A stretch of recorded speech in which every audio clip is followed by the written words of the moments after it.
Jackie Y. And Jord.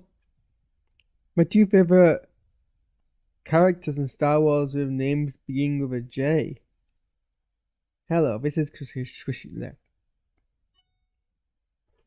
Hello, this is Squishy Vision. Alexa, volume 0. Forgot to mute, I think. Should we start again? Hello, welcome to Squishy Vision. We're going to react to Star Wars The Acolyte episode 5. I'm not quite sure how many actually, I should probably check that.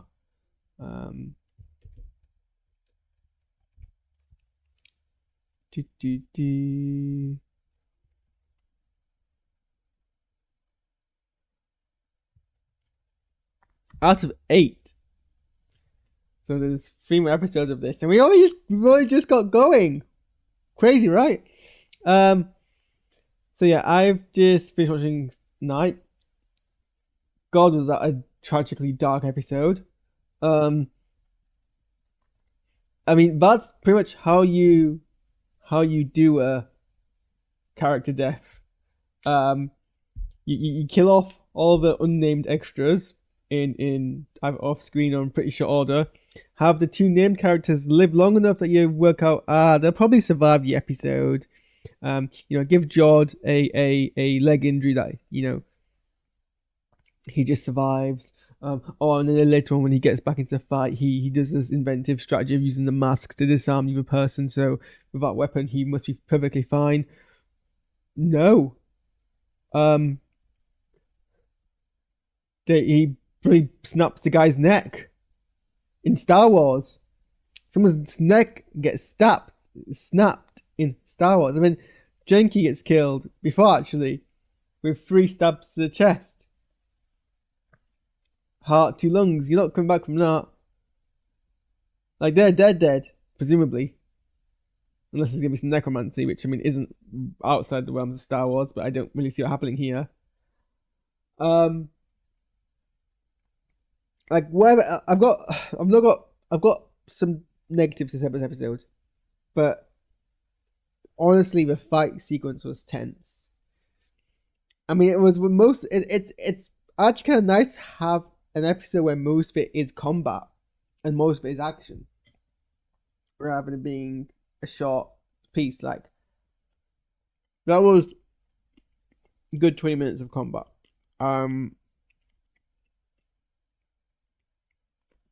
It says a lot that Saul, alone of a Jedi, was reliably able to like survive on his own against the Acolyte, not the Acolyte, the Quijin. What's the name?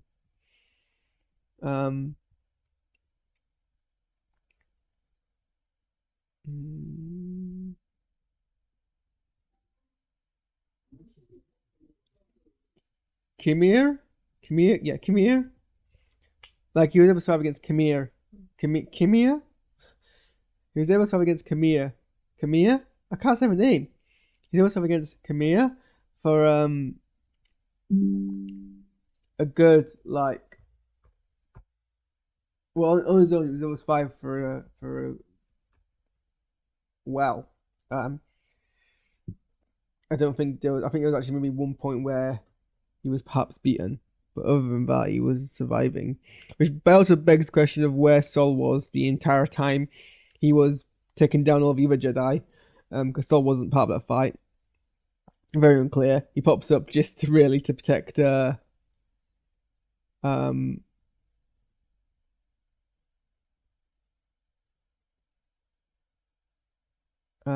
Osha, which is pretty much standard Saul. And I like the Genki versus May fight. That was really good. I like that it was mostly hand-to-hand combat. 2 Force users fighting without a weapon, but there was some kind of weapon play. That was nice, but it was mostly hand-to-hand combat. I do like that.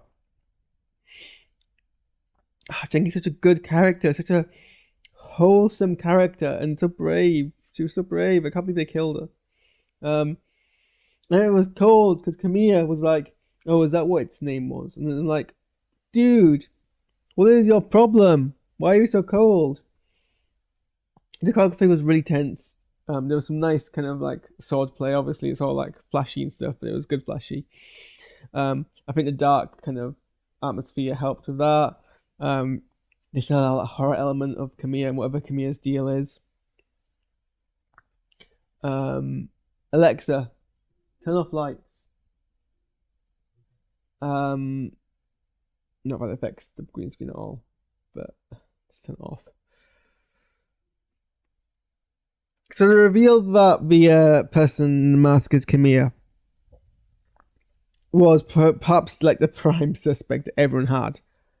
So it's not much of a reveal. So perhaps it's good that it got revealed 2 episodes after we first met Kamiya, rather than 2-3 episodes, rather than getting drawn out longer. I don't think it was massively played for like a big reveal. I think they expected most people to guess it. The mystery is now is who actually is Kamiya, because he's not just some ram smuggler. And he was like to Saul, "Don't you recognize me?" And Saul was like, "I'm something familiar about you." But even when he saw his face, he didn't know who he was. But George knew who he was, and now George's dead, so we're not gonna know that. And Kamiya was like, I've got to make sure you all die because the Jedi can't know I exist, and he almost does it. Does beg the question though.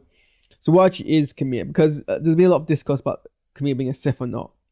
And people are people are like, well, he can't be a Sith because the Jedi didn't know the Sith existed in the Phantom Menace. People are like, well, it doesn't matter because the Jedi were wrong in the Phantom Menace. They were always purposefully ignorant and in big denial.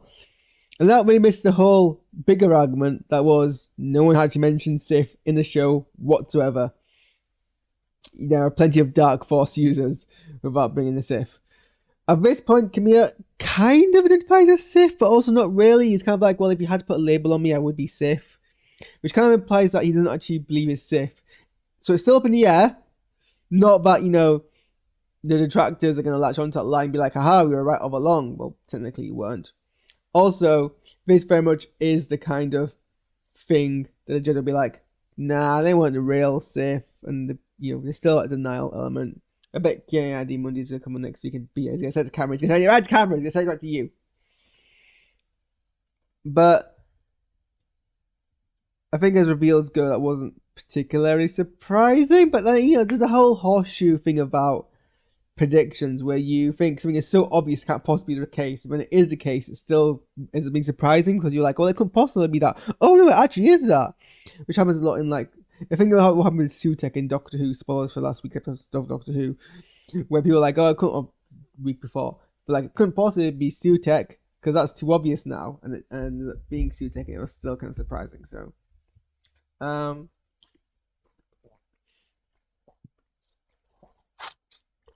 don't think we got really a huge amount given this episode, like narratively.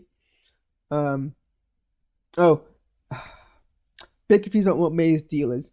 People were complaining last week, I saw, that, May flip-flopped too early, too quickly, like she was all in this big, like, quest for revenge, and now she's perfectly cool with everything, and I never really got the implication that that was what happened. It seemed more like May's entire motivation was revenge for her dead sister, and now that she realizes her dead sister isn't actually dead, the motivation's obviously going to go, and she's like, you know what, actually, I'm not actually into all this killing, because there's no reason for me to do now, I just want to connect with my sister.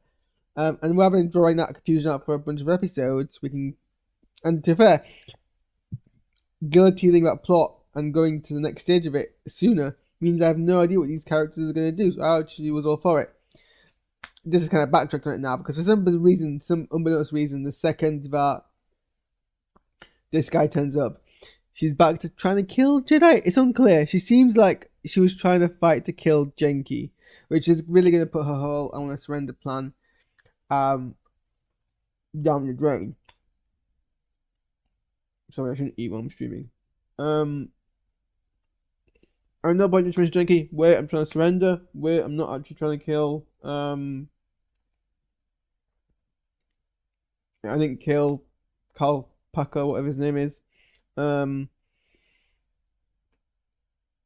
she was full on like trying to stab Genki and pull knives and stuff. So I'm a bit in shock. Like I was, and I don't know, it wasn't as if like she was like, oh, well, now he's here, I have to escape. I mean, maybe it was that, but then when she gets, when he gets dragged away by those big scary moth things, she stuns Saul, and I guess she tries to connect. Actually, it still kind of works. I think there's a way it works. She still tries to connect with Osha. Osha rejects her completely, and that's probably enough. That seems to be enough for May to be like, well, screw you then, I guess. And then she still seems to think the Jedi are evil. And now she's disguised herself, Pauper and the King style, with Osha, and see what happens next. Whether or not her plan is to kill Saul or not. Whereas now, Camilla has got Osha and seems fascinated and stuff. So, but Basil, our very little friend, he probably knows the difference between the two. So I just hope they don't draw this too long. Again, it's like the show's been really good at like kind of subverting expectations of like the mystery, and I feel like if we got a long, dramatic, irony, prolonged segment where we're like, well, we know that's not Osha, we know that's May, but no one else knows, and there's always conflict, and it gets drawn for a long time. It's just gonna frustrate me, but we'll see how it goes. I hope I send some people back for their bodies. I feel really sad that like Genki and George's corpses are just lying disposed of in the forest for like animals to eat on and stuff. It's very sad. But yeah, I mean, I wasn't expect.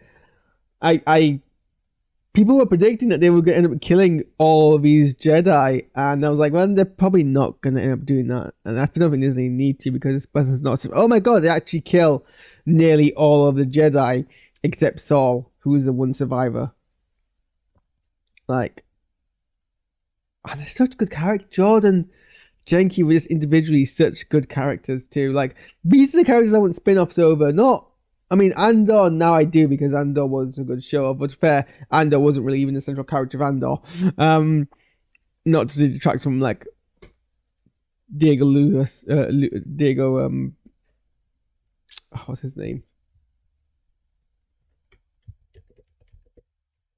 Diego Luna, rather, or anything, but these characters have like interesting dynamics. Anyway, I'm gonna finish my burger. Thanks for tuning in. Next thing to react to will be Doctor Who. The 1st of July is Star Trek Prodigy. Possibly all the episodes. I don't know how I'm gonna react to that. Probably just watch it and then do a season react, I guess. Or maybe I'll watch it like half of the episode time. I don't know. Anyway, I'm feeling bizarrely dizzy right now, so I'm gonna end the stream.